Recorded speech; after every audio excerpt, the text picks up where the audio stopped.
lying being one of them, that's never going to be an okay thing to do. So that is a automatic grounding. Well then, sir, I can say confidently you are grounded, go to your room, or perhaps respond to all the stuff that's going on. Now, we're going to do a Polyfamily Season 1, Episode 1 recap and update, but it's all going to be kind of mixed in there. And basically, I just got a lot of red flags to hand to you. Sean has been a big topic of conversation, and more information has come out since we last talked. This is a letter from Children's Services in Oregon, wherein Sean had a founded allegation, which means that they found that there was reason to believe this happened, and that he's probably not safe to be around kids. They do not recommend that. Pause to read if you need to. It's pretty rough. Pretty rough. So a lot of people have come out and defended this, which, if you think that this isn't a big deal, here's what I'm gonna tell you. Let him babysit for you. No?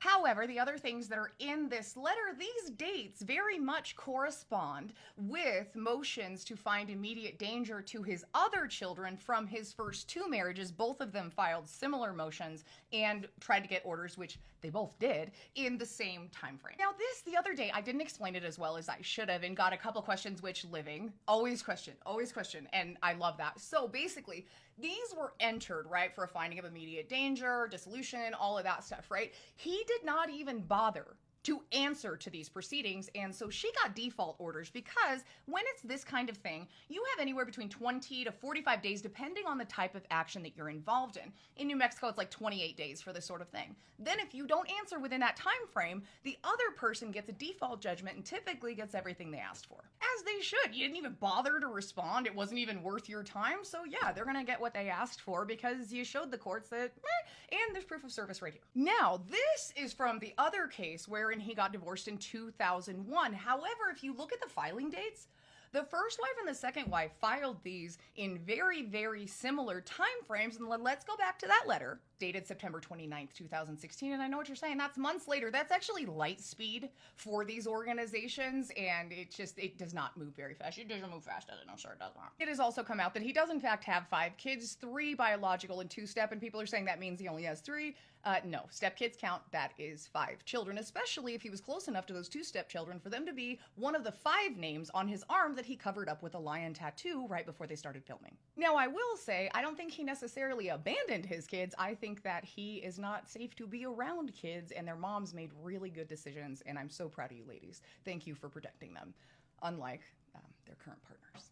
And if you ask any questions about this, you will be immediately blocked. School today? Yeah. Anything exciting happen?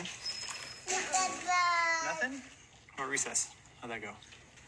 Recess, I played tag and I played this game called horses. Miranda, remember you're grounded today, so you need to make sure that you're eating and get back downstairs, okay?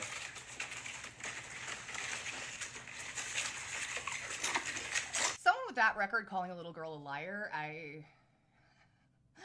Okay, so that is Tyler and Alicia's daughter, and they had 2 kids coming in, and all of them have since had 3 more. Sean, of course, has 10 children total, right? But the dad comes in, and he's like, hey, how was your day at school? Blah, blah, blah, blah, blah. And it's implied that if they're grounded, you're not even allowed to speak to them. And then she gets sent down to the basement, and Sean goes off about, this is our rules, she's a liar. Tyler has a problem with it, but then just basically lets Sean do whatever he wants. Sean is also the primary caretaker of these children. He stays home with him, and that's more of the allegations is that the reason that's happening because he keeps getting fired from jobs for inappropriate behavior. He was Taya's supervisor when she was like 17 or 18 and married her, so I mean, I don't know. Raina's grounded for lying, and that was a decision that we have all come up to as an agreement.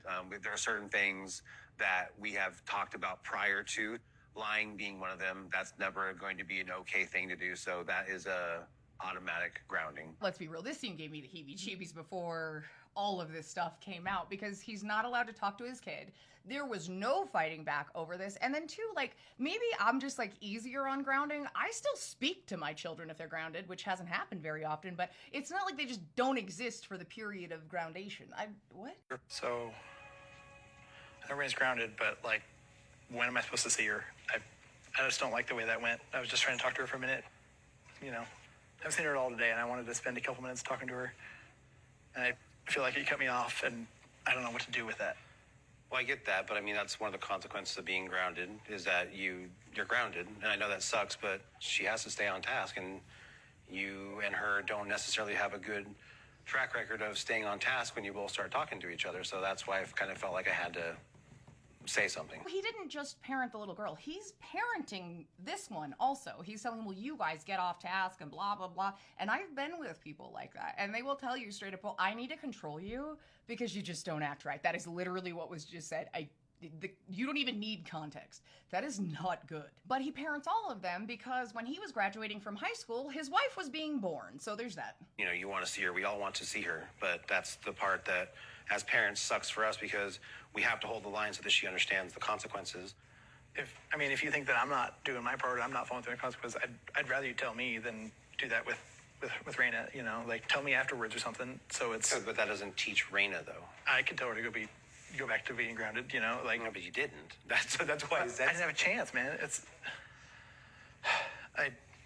I should be able to talk to our kid. Now, whether you're co-parenting, step-parenting, anything like this, do not ever let anyone isolate your child from you because you need those open lines of communication because when or if something happens, you need to have that contact. If someone is actively trying to isolate that relationship, there is typically a reason and it is not good.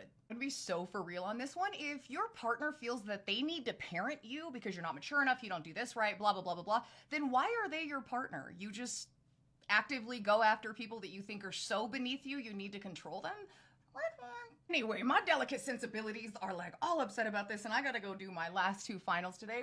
Woo! But I will see you for part 2 most likely tomorrow because what I am asking of you, TLC's not gonna cancel the show because of this stuff.